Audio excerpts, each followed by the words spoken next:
Challengers approaching! You're a Yeah, squid. there, I suppose so. And then I was all like, more like I mean, belongs that in the was trash. alright, I'm just more into... Quiet. Right, so great job with the Greek list, guys. So let's decide our next topic, shall we? What have we all been up to recently? Emil? Played Smash. Playing Smash. Ah, yes, Theo, welcome to Chaps. Great first segment, by the way. What have you been up to? Does this mean I'm actually a chap now? I thought I was the April Fool's. Jesus Christ of holy leaves, small salad piss nuggets, the hell was that? Oh no, we've been attacked. Well, we need to fight back with our countdown powers! I've got my pun gun! Alright, what's a good pun? I can't think of anything! I'm drawing a blank! Our weapons don't matter, as long as we can make a countdown about the best villainous teams in gaming. They can do the fighting for us! Remember, chaps, a villainous team is a small group of mean characters with evil intent, not a full-on army. Stay safe and don't do drugs. Rumble franchise!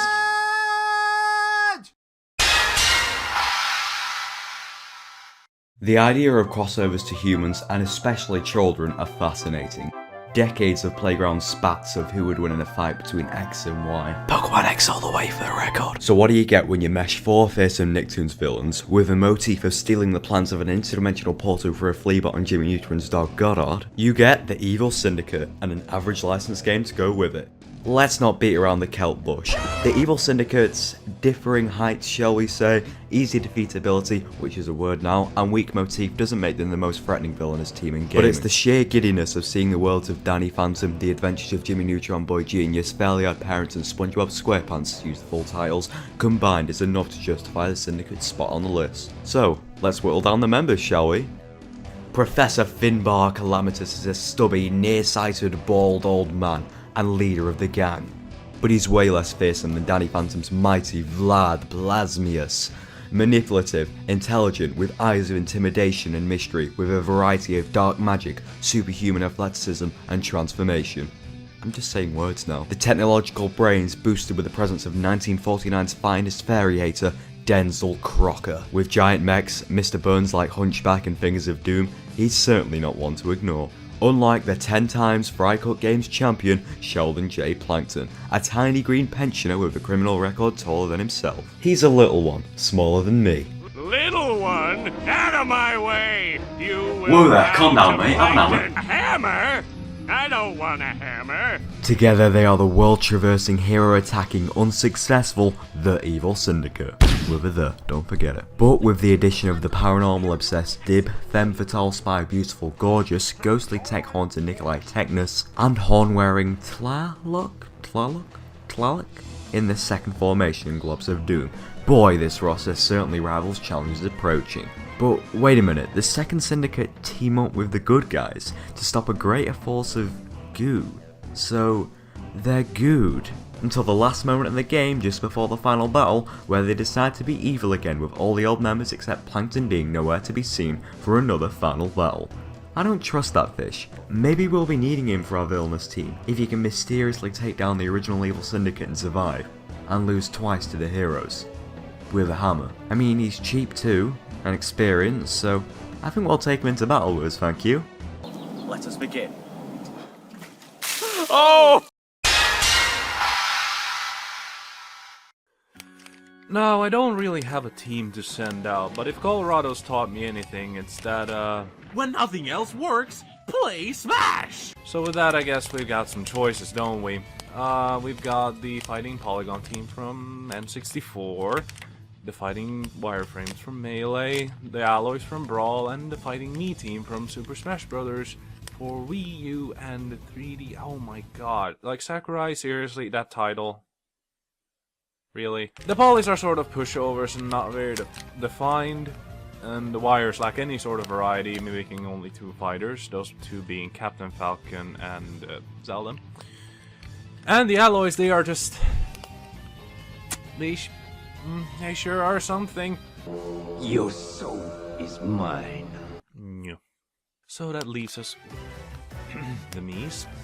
the most expressive out of all the teams, as they are the only ones with faces. Being Miis, they mimic the Mii fighters, because that's kind of what the Mii fighters do. They just don't have any special moves, and they also sport a really sleek black outfit that I really like, and I wish that was normal for all the other Mii fighters, but yeah. Besides taking the form of your loved ones, they also come in a variety of team settings. The first one being the one encountered in Classic mode, where you fight them before Master Hand, Master whatever, Master something, the boss, where you have to defeat a set amount to advance. And since Melee, there's also been a separate mode, so you can fight them individually. Team individually. That's a weird sentence. Never mind. Big words, not my thing. In this game mode, there are several ways of fighting the Miis in black. There is the 10-man, the 100-man, the 3-minute, the rival smash, and the endless smash, as well as my personal favorite, cruel smash, which we'll be looking at because those are definitely the strongest kind. Couple this with the fact that there are multiple ones on screen at once, and you've got quite a fight. Their strength and their sheer amount is enough to overwhelm any seasoned Smash veteran, as is proven here. Although they act more like an army, they have team in their name, it's a technicality, just forget about it. Yeah. What villainous team has a teamwork that rivals that of the Mario Brothers themselves? The Koopalings! Never work together! Shit! Back up, back up, back up, back up, Koopa Brothers! Yes! Red, yellow, green, and black? GG, artists. Racist fuck. The Koopa Brothers are a group of 4 runaways that managed to secure a new home in a castle, all on their own, which impressed the great King Koopa. They were employed as a 4-man Ninja Koopa unit that specializes in ninja stuff, and they were tasked with guarding a Star Spirit. The eldest Star Spirit, to be more specific. But you see, here's the thing. The Koopa Brothers are talented, but they're also really, really dumb! I get that they're new and all. I do. But come on, even Lotus wouldn't forget to guard what he's tasked with guarding. Wait, did I just insult my... But now the Koopa Brothers get serious, and they start interfering with the Paper Plumber. How? They ninja transform into rather suspicious looking toads, and stand in his way. They stand in his fucking way. What fucking dicks! Thankfully for them, Mario is dumb as a fucking stump, and required the help of a fellow mustache to turn them back into turtles and kick his ass down the fucking road. Hey look! A fortress! How original. You know what's also original? Minions, a couple puzzles, and stairs! Lots and lots of stairs! Fantastic! When the fat plumber finally drags his ass to the top, they bust out the secret weapon. Is that my 5th grade science project? How did they... Oh yeah. Ninja stuff. Right. I don't think I need to say it, but that blew up in their face. Quite literally. That'll teach you to steal from Lotus, assholes! Now comes the final phase! No more tricks! Or science projects. They realized that in order to defeat Mario, they needed to work together and use the power of turtles stacked on top of each other. So, yeah. They got beat. Pretty bad. They kinda suck. But at least they're better than challengers approaching! Wait, guys! I was just joking! I didn't mean it! I hate all of you.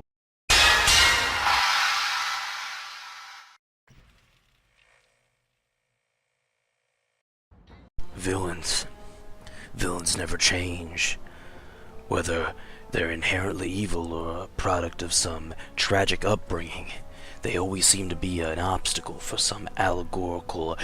Boring. Wait, who are you? How'd you get in here? Don't you know who you're dealing with? I'm Butch, punk. Ah, yes, Butch Deloria. Great of you to show up, unannounced. I'm here doing a segment on one of the greatest villainous teams, the Tunnel Snakes. But what is a tunnel snake? Only the baddest gang in Vault 101. Like you don't know. We rule this vault, and what we say goes. You'll stay out of our way if you know what's good for you. No, I get that it's a gang, like a tunnel snake. But it really just sounds like a game that Uncle Jack would play with Charlie. Once a snake, always a snake, huh? But to truly dissect the tunnel snake, let's start where everyone else would, at the very beginning. Tunnel snakes rule! The lone wanderer or hero character is brought into this world like anyone else, by their birth, and you as a player are introduced to Fallout 3 through this hectic scene. This whole scene is crazy! Oh boy, we've got a son, Catherine. Oh, and your dad's also kinda Liam Neeson, and instead of him usually finding you, you kinda find him. Hi there. I'm your daddy, little guy.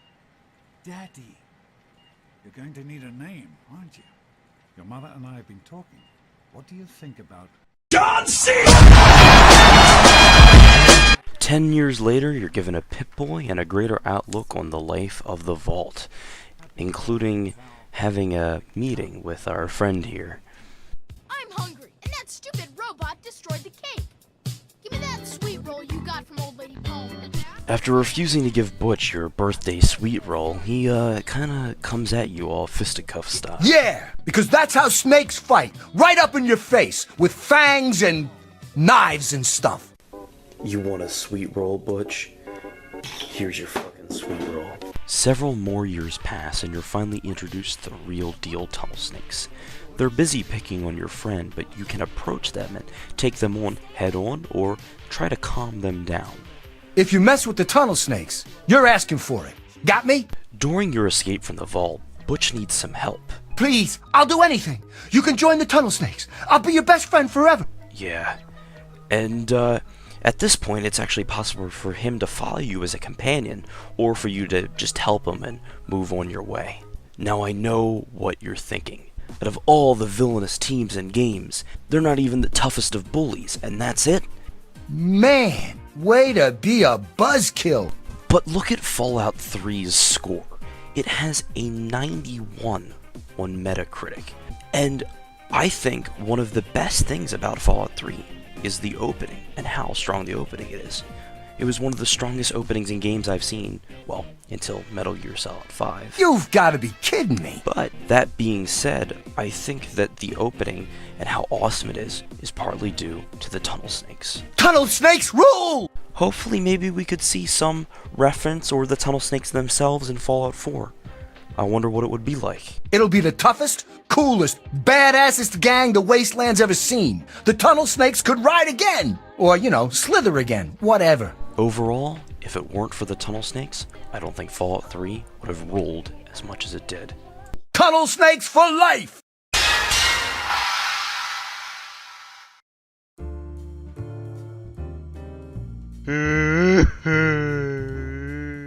Challengers approaching don't like me. I will detonate challengers approaching. Nah, you don't have to do that.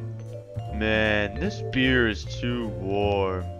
I will detonate your beer. Oh, totally, yeah. Tuesday morning.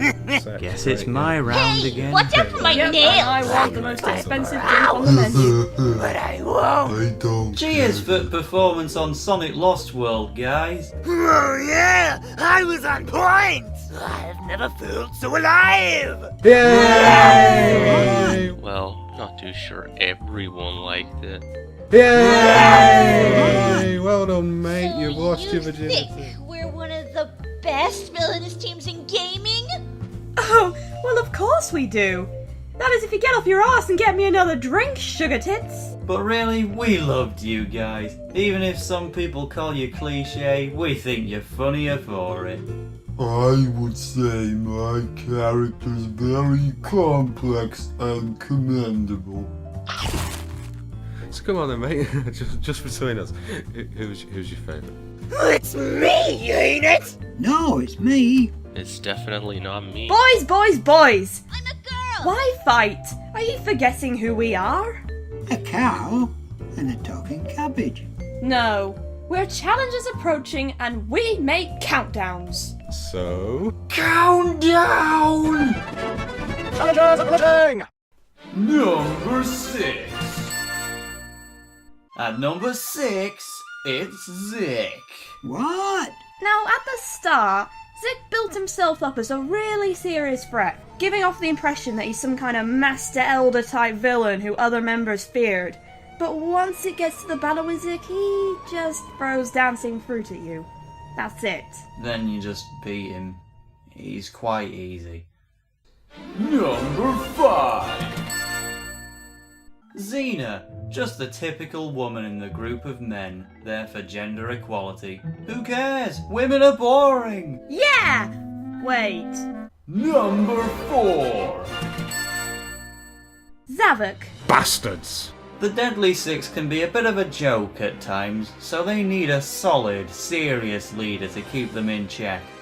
Sadly, Zavok is exactly that, meaning he doesn't get much of a personality to go with him. Though to be fair, Zavok does have the most challenging boss battles, so he's good from a gameplay standpoint. At least I'm buff. Number 3. Zaz. Gonna skin you alive! Gonna beat you like a drum! I'm gonna... The boss is gonna beat me! Need we say more? Number 2. Zor. A depressed man? In a children's video game? Count me in! I do love a bit of misery. Zor doesn't care about beating Sonic. Zor knows he probably can't beat Sonic. He's realistic, ready to give up, and we respect him for it. But he still missed out on the number 1, so I guess he was right to throw in the towel. Number 1! Who, me? Zormom is fat! Huge, really. He's a massive glutton and nothing will stop him from eating. So why the fluff is he number 1? I mean, all you guys want to do is destroy Sonic. Zormom just wants to eat him. It's funny. Watching you talk is making me hungry. See, isn't he just charming? You know, when I look at him in this light, I guess he is rather handsome. Women always want the bad boys. Zormom, you're one red dude! So to all the Sonic Lost World players and haters, don't take the Deadly Six too seriously. Just have a laugh with them, they're really great lads. And a spectacular villainous team.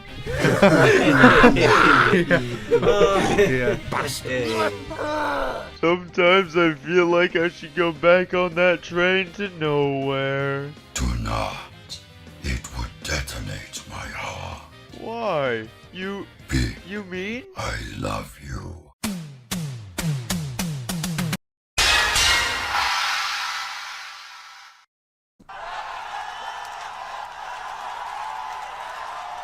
Bloody hell, there's nothing on TV but bloody football, it's disgusting! I know what I can do. I'll check out Challengers Approaching's latest countdown. Guess it's my round again. What the hell is that? That's disgusting. They aren't even good. They're one-dimensional for a group that call themselves the Deadly Six. It's so stupid. Dear Lordy, oh Lord in the sky, give me something so I don't cry! Is that a ghost? Is that a ghost right there? What?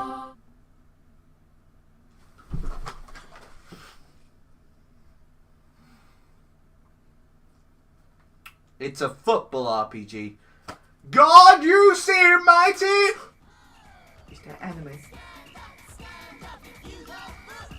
It's an anime!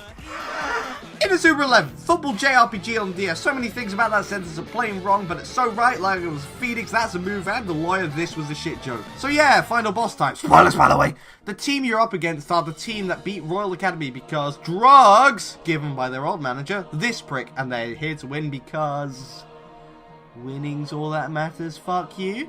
Before you question Zeus any further, I'm gonna tell you a few things. First of all, not a fan of enchiladas. You ever meet me? Never get me one. Second, Zeus doesn't really have evil intentions. They are being manipulated by Ray Dark. Because of Ray Dark, they're, without realizing it, doing his will, making them a villainous team. Trust me, I'm Greek.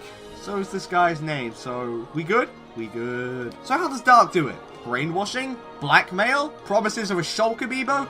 Ray Dark does something much easier. People succumb to promises of power, and Dark delivers by teaching Zeus joys of steroids through raging alcoholism. What a lad.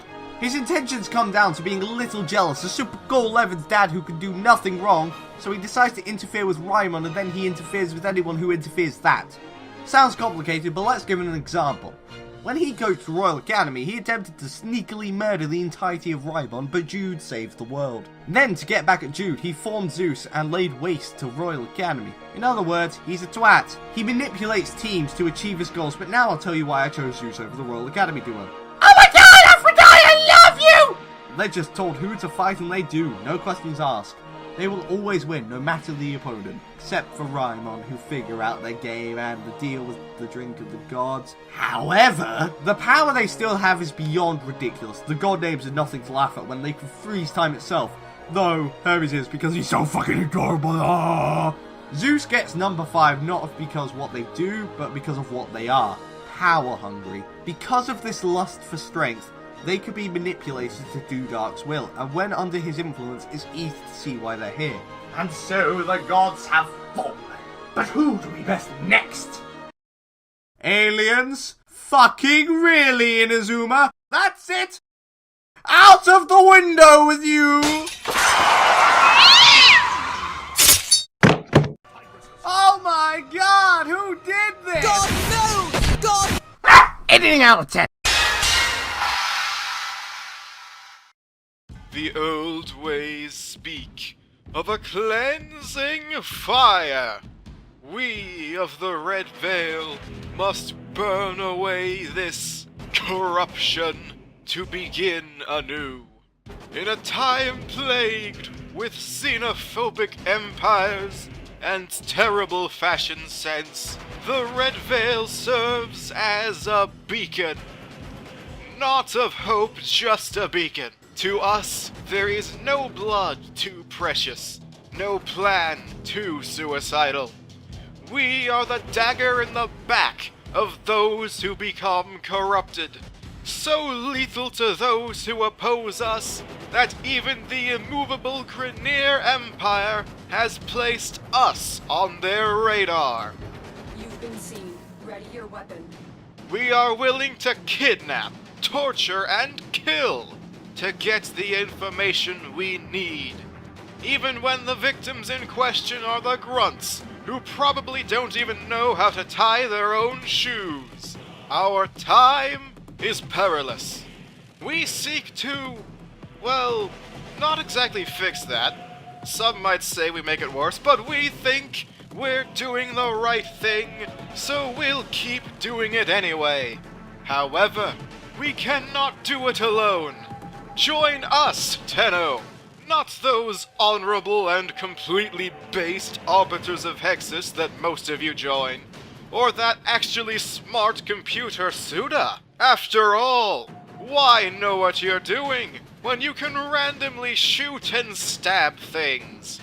Besides, we have great things to offer you, such as damage boosts for a sword made of moldy bacon, a way to make a fart gun fartier, and this crossbow that took way too many updates to get buffed.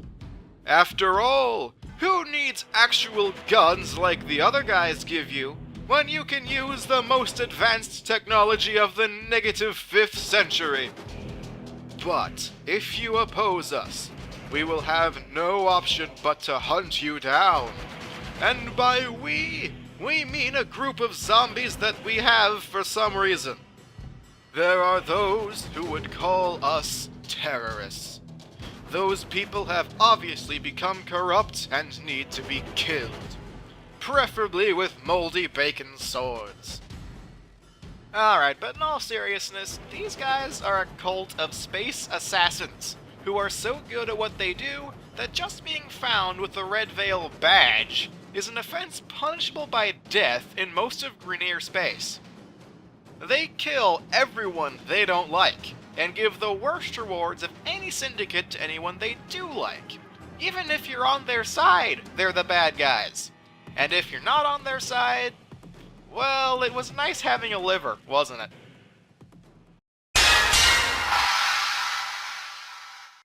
And now, a blast from the past. Here's a villainous team which forever changed the face of gaming.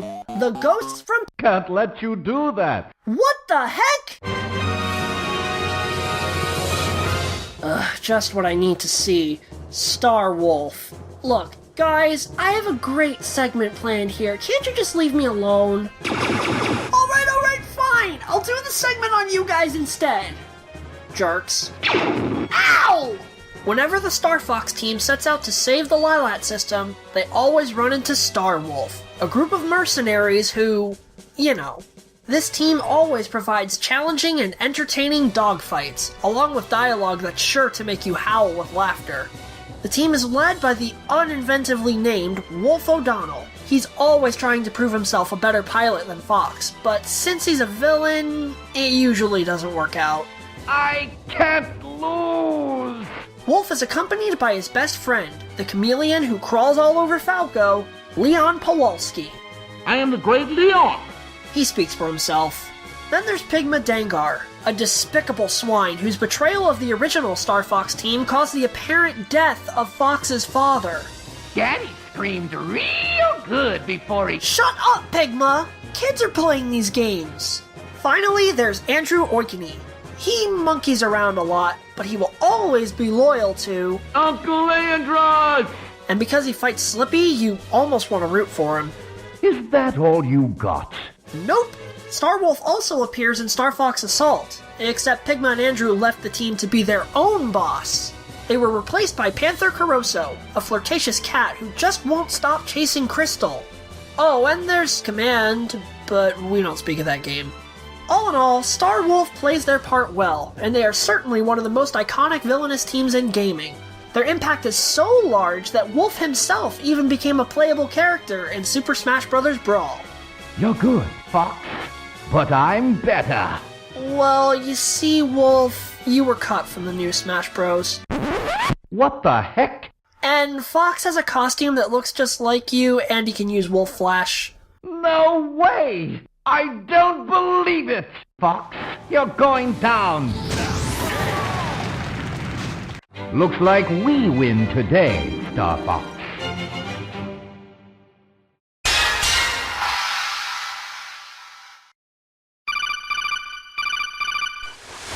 This is Otacon speaking, Ricky. You have to get a ticket. A ticket to where? Just find one. Okay, I've got a ticket. Because the hype train is here. Wait, the hype train? Metal Gear Solid houses some of the most intriguing characters with its war-based storyline, and some of these characters build up one of the most powerful teams on this list, Foxhound. And I could go on for ages explaining the organization of Foxhound, but you all have court cases to attend to. I think you do, Lotus. So I'll just say that it's all glued together by the big boss himself. Big Boss. And yet, your twin brother Liquid Snake has taken Team Foxhound to his side to fight you in this nuclear war of two brothers. You know how you and your siblings will normally fight over the remote? Well, this is a sibling fight over the whole damn nation! Liquid Snake himself is a trickster of all sorts, being the brother of Solid Snake and the treasonous leader of Foxhound. It's no lie that he's hiding some secrets behind his sunglasses. Master Miller my ass. Revolver Ocelot has them skills though, juggling skills that would get him into a circus but then kicked out straight after. Considering this guy's liquid form becomes Snake's uber rival later on in the series, this guy is pretty vital to Foxhound's legacy, those punches being enough for you to feel each one through the controller. Decoy Octopus on the other hand is a mental case, impersonating other people, that's one thing. but his disguises are so detailed that he even injects the blood of his victims into his own body to be even more convincing. I'm surprised he died of fox dye and not HIV. Vulcan Raven looks like a clay Kratos. Psycho Mantis is defo the most psychotic member of Foxhound. His psyche is shown in his ability to possess Meryl, control paintings, read your memory card, and predict every move on your controllers. Sure, to overcome this you have to unplug controller 1 and plug it back into the controller 2 slot, but I would rather unplug controller 1 and leave it unplugged! Behind the gas mask, however, his mutilated face shows disgust at humanity's desire to just live on and reproduce so casually. The thing about Psycho Mantis is, he doesn't actually care about Foxhound's motives, he just joined to kill people. I mean, that's the same reason I joined the Chaps. What? I said nothing. Finally, Sniper Wolf. What a sorrowful encounter. I mean, there are feels, and then there's the point where the feels get too close for comfort. Somebody get me a restraining order or something. These feels are touching me. Having been born during a war on a battlefield, and later dying during a war on a battlefield. Symbolism, am I right? When you realize the poignancy of her battle and her death cutscene. The atmosphere is so chilling, and leaves you glued to the seat, eyes in disbelief as she asks for you, Solid Snake, to kill her. A villain who asks you to take the final shot, for her own sake. Foxhound's involvement in the series is so significant, not just as villains, but as individual members who all have reasons why they joined the opposing side of the war. The result? Some of the most moving cutscenes of all time. Poignant, heartbreaking, and yet their ability to team together to take you down with Metal Gear Rexes and Rays. That is equally as powerful. This has been Master Snake Studios, on behalf of challenges approaching. I'm out.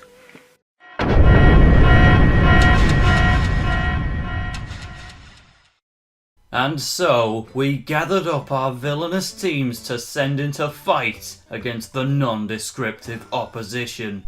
But things didn't go according to plan. Plankton Fighting Me Team and the Koopa Bros were crushed in 11 mere minutes. The red veil was unveiled. And the Deadly Six were dealt with. And Star Wolf landed on the wrong battlefield. As for Zeus, Foxhound, and the Tunnel Snakes, they fell off a cliff. Well, that leaves us only one more team we can send out. One more segment.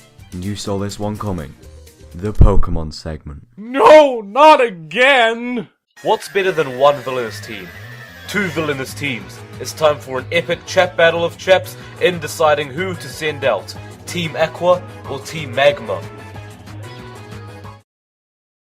We're so much cooler than you guys. Of course you are! Because we're hotter! Well, looking at their battle capabilities, water always beats fire. Learn that one from the trader school, kiddies. You just want to flood the world so that everyone will die! By expanding the landmass, we can actually, live! I love you, Renkudia. Why must we be on opposing teams? Tail, this isn't Romeo and Juliet! Jeez, focus on what's important. We're pirates! We'll plunder your treasure and be richer than you are. Maxie's smarter than Archie, because he's wearing glasses. Well, Archie would beat him in an arm wrestle! Well, Groudon's the heaviest Pokemon around. He'll squash you. Yeah, well, it's all Kyogre for you. Expand sea! Expand land! Expands dong! Magma! Aqua! Magma! Aqua! Babies, Aqua! Oh my god, Aqua! Yes! Guys! It's Aqua and Magma. They're the same fucking team, just different games. Just send them both out. Emerald was the best in the 3rd gen anyway. Fair enough. Team Aqua, go for! Team Magma, follow suit. Defeat the nondescriptive opposition! Hello and welcome to the End Slate. I'm Yosef, and I'd just like to say thank you all so much for watching. In particular to the viewers who came here from Noggin, we at Chaps would like to extend a special thanks for giving us a chance. I'm sure you won't regret it. We'd like to take this opportunity, though, to take you guys back to our roots, to the first countdown Challenges Approaching ever did. Top 8 Mario Kart 8 Retro Tracks. That was a thing even before I was officially added. It's an oldie, but certainly a goodie. If you're looking for something a bit newer though, have one of our most recent countdowns, Top 5 Pokemon Towns and Cities. I'm not that much of a city person myself, but the ones we've highlighted are places that even I can agree are pretty cool. Speaking of cool, let's go for the exact opposite. If you'd like to escape from all the hustle and bustle of the city, why not go for a nice trip to the beach? We've got you covered there too, with our top 8 great beaches in gaming. It's pretty hot. Aren't my jokes just hilarious? You guys are laughing, right? Well, maybe you just need to hear some examples. Head on over to our top 8 great laughs in gaming. Even if my jokes aren't funny, which they are, then I'm sure you'll get a laugh out of that countdown. If you're interested in any of these, please just click on them at the corners of the screen. But for now, my work here is done. So until next time, I bid you guys arrivederci.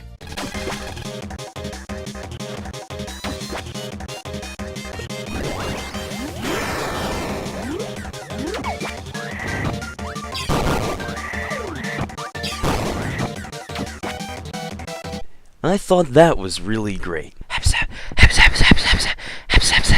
Blah, blah, blah, blah, blah.